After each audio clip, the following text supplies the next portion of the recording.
Hello everyone, I am Lokesh. In this video, we'll be talking about classification of numbers. Now, many people would think numbers have been studied by us in each and every section during our school days. So what is so important over here? You know what? In the competitive exams, when we get direct questions based on number systems, it is actually focusing on classification of numbers as well. For example, if I ask few questions from you, such as, do you think pi is rational or irrational? Why do you say that 2 is the smallest prime number? What are co-prime numbers? What is the basic difference between rational and irrational numbers? So you know what? These questions remain unanswered. Entire mathematics is revolving around these 10 digits, which is 0 to 9. Yes, there are some numbers which are formed of the combination, but then the primary numbers are 0 to 9. So in this video, we will be talking about the exact classification of numbers. We will be talking about integers, natural numbers, whole numbers, prime numbers, co-prime numbers, real numbers, composite numbers, and many more such categories of numbers. So for all this, you have to stay tuned. Let's see what we have in this video for you. We must be knowing that numbers can be actually classified into two major categories. One of them is called as real numbers, and the second category is called as imaginary numbers. Many of you would be able to recall these terminologies. We will understand these terms again in detail. Now, what are real numbers? Real numbers are the numbers that can be plotted on a real number line. Now, if you remember, in our school days, this is how a number line would look like. Or in fact, it looks like the same today as well, but this is what we were using. So in the center, we used to put a 0. Then on the right hand side, there were positive integers. Similarly, on the left hand side, at equal distances, there were negative integers. So this is how a real number line looks like. So whatever can be plotted on a real number line are considered as real numbers. And the range definitely varies from minus infinity to plus infinity. What are imaginary numbers? Numbers that cannot be plotted on real number line. We'll talk about imaginary numbers in few minutes. Let's talk about more on real numbers. Now, real numbers can further be classified into two categories again, which is rational numbers and yes, the other category being irrational numbers. Now, what are rational numbers? Numbers that can be written in the form of P upon Q, where Q is not equal to 0. Yes, which means any integer or any fraction which comes in the form of P upon Q, where Q is not equal to 0, is a rational number. For example, 1, minus 1, 2, minus 2, 3, minus 3, all these integers, as well as 5 by 7, 7 by 9, 9 by 11, minus 9 by 11, minus 7 by 9, and all such fractions also come under rational numbers. What happens if the denominator, which is Q, it becomes 0? If it becomes 0, the number becomes not defined. Obviously, the other category, which is irrational numbers, are the numbers which cannot be written in P by Q form. But still, we will have a separate definition for irrational numbers.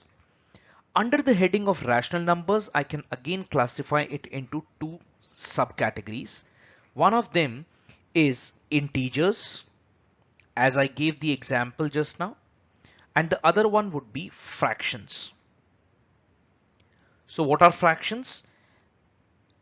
P by Q form, where Q is not equal to 1, is a fraction. And wherever Q is equal to 1, it becomes an integer. And we all know that integers can again be classified into two categories, that is negative integers. And instead of writing it as positive integer, I would say the other category would be whole numbers. Why? Because if I write positive and negative integers, I will miss upon 0. And therefore, under the heading of whole numbers, we will have a 0 and all the positive integers. Now please remember, positive integers are also called as natural numbers, which means numbers such as 1, 2, 3, 4, 5, 6, 7 and thereafter are called as natural numbers as well as positive integers. Whereas fractions can again be classified into two basic categories, that is negative fractions and positive fractions, which is self-explanatory. Now let me talk about natural numbers because this is the most important category we will have questions from. I can divide natural numbers into four categories. One is even numbers, then we have odd numbers, the third one is prime numbers, and that's the most important category. And the fourth one is perfect numbers. Now I know many of you would be aware of the first two terms, even numbers and odd numbers. But we'll have to talk about all these categories in a little bit of detailed fashion because these are the areas from where we can expect a question in an aptitude exam. So let's talk about even numbers first of all. Numbers that can be written in the form of 2n, which means a number which is a multiple of 2 is even number. And we all know a number which is in the form of 2n plus 1 becomes a odd number. Now what is a prime number? Because this is where we get a question from. Let me explain this with an example. Let's take number 2. I know that 2 is either divisible by 1 or by itself. There is no other number which can divide 2. Similarly, 3 can be divisible by 1 or by 3 itself. 5 is another such number. 7 is the next number. 11 is the other number, and many more numbers thereafter. So all the numbers which can only be divisible by 1 or by itself are called as prime numbers. Now you know what? Sometimes we get a question from here, and that is 1 a prime number? If yes, why? If no, why? Now many people get confused here because 1 is actually only divisible by 1 and by itself. But on the contrary, 1 is not a prime number. Why? Because, please listen to this carefully, prime number has one more definition, and that is a number which can have only two distinct factors. A number which can have only two distinct factors. Like for example, 1 and 2 are the factors for 2, 1 and 3 are the factors for 3, 1 and 5 are the factors for 5, and so on. But when I factorize 1, I do not get two distinct factors. Both the factors are same, and therefore 1 is not a prime number. And hence the smallest prime number is 2. Many a times this question comes in the interviews as well. So let's move to the next, that is perfect numbers. Now this is something new for many of the learners. Let me explain this with an example. So suppose I have digit 6. And when I write factors for 6, 1 is a factor, 2 is a factor, 3 is a factor, and 6 is a factor. But 6 is the number itself, so I'm going to ignore it. The remaining factors upon addition gives me 6. 1 plus 2 plus 3, which is the number itself. And in such a case, 6 becomes a perfect number. Not every number shows this property. You may check for some other numbers. Let me take one more example of the same category. Let's say 28. Now when I write factors of 28, I'll see 1, 2 is a factor, 3 is not, but 4 is a factor, 7 is a factor, 14 is the another factor, and 28 is the number itself. So I'll ignore the number and I'll add the remaining digits 1 plus 2 plus 4 plus 7 and plus 14, and it will come out to 28. That means 28 is a perfect number. So sometimes you may get a question like this in examinations. Out of the 4 given options, 1 would be a perfect number and we have to figure that out. Now there's one more category. I would not classify it under numbers, but under the same subheading, there is a classified category from where you can expect a question in your aptitude placement papers. Co-prime numbers, a very, very important concept. Let's understand what it is. First of all, when we are talking about a word called as co-prime, so certainly we will be talking about more than a number. Let me take an example. Let's say I take two numbers, 4 and 9. Now I would ask you, is 4 a prime number? I'm sure your answer would be no, because 4 has 3 factors, 1, 2 and 4. Then my question would be, is 9 a prime number? Again, your answer would be no, because the factors are 1, 3 and 9. Which means both these numbers are non-prime numbers. But when I check their factors, I find that there is only one digit which is common, and that is number 1. So in such a case, when nothing is common between the numbers except 1, they are called as co-prime pairs. And hence I can say 4 and 9 are co-prime numbers. So they are mutually prime. This is what the concept is. 4 and 9 are non-prime numbers, but mutually they are prime and hence called as co-prime numbers. I would take an example from one of the placement paper wherein there were 4 options given and we had to figure this out, which of the option is a co-prime pair. So the options were 30 and 34, 30 and 33, 30 and 32, and the last one was 30 and 31. And the question was, which one of these is a co-prime pair? Certainly my answer would be 30 and 31, because 30 and 34 has 2 in common, 30 and 33 has 3 in common, 30 and 32 again has 2 in common, whereas 30 and 31, it has only one digit which is common, and that's 1. So simple but an important question. Now let me speak couple of statements and you have to actually judge by saying a yes or a no, or a true or a false. My first statement would be, all the prime numbers are mutually co-prime. All the prime numbers are mutually co-prime. Is that yes or no? Definitely it would be a yes. Why? You can see on your screen, these are all prime numbers. But what is common among them? Only 1. And therefore all the prime numbers are co-prime in nature. Let me speak another statement. All the non-prime numbers may or may not be co-prime.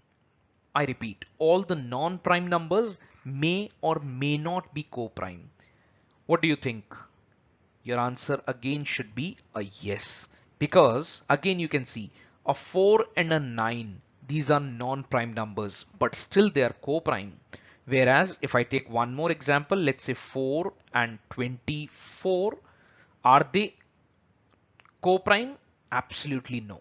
So it may or may not be co-prime, and that's what my statement was talking about.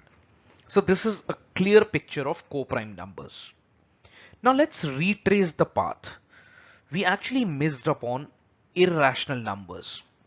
Now let me explain what an irrational number is, because in one of the exam I saw a question which was theoretical on the basis of the definition of irrational number. So what is an irrational number? Let's understand this. Though we may say that a number which cannot be written in P by Q form, but then irrational number has its own definition. Let's see what it is. So for that I will write an example.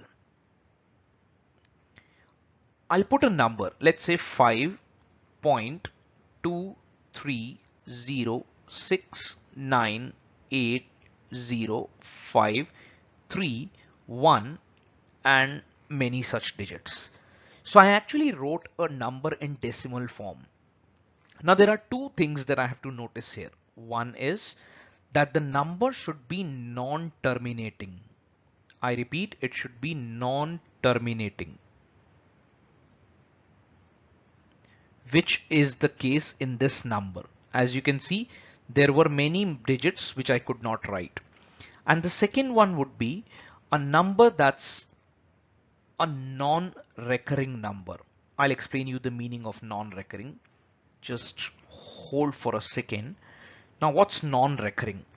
Now, as you can see, the digits post decimal, I can see that there is a 0 over here and there's a 0 over here. There's a 3 over here and there's a 3 over here, which means the digits are getting repeated, but not in a particular pattern, which means I cannot tell you what will come here. So there is no pattern which is being followed, and hence I would say they are non-recurring.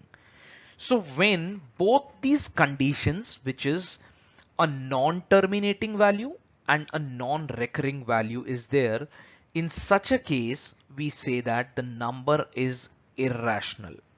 I repeat, both the conditions should get satisfied, non-terminating and non-recurring. If either of this condition fails, the number becomes a rational number. Let me take some examples over here.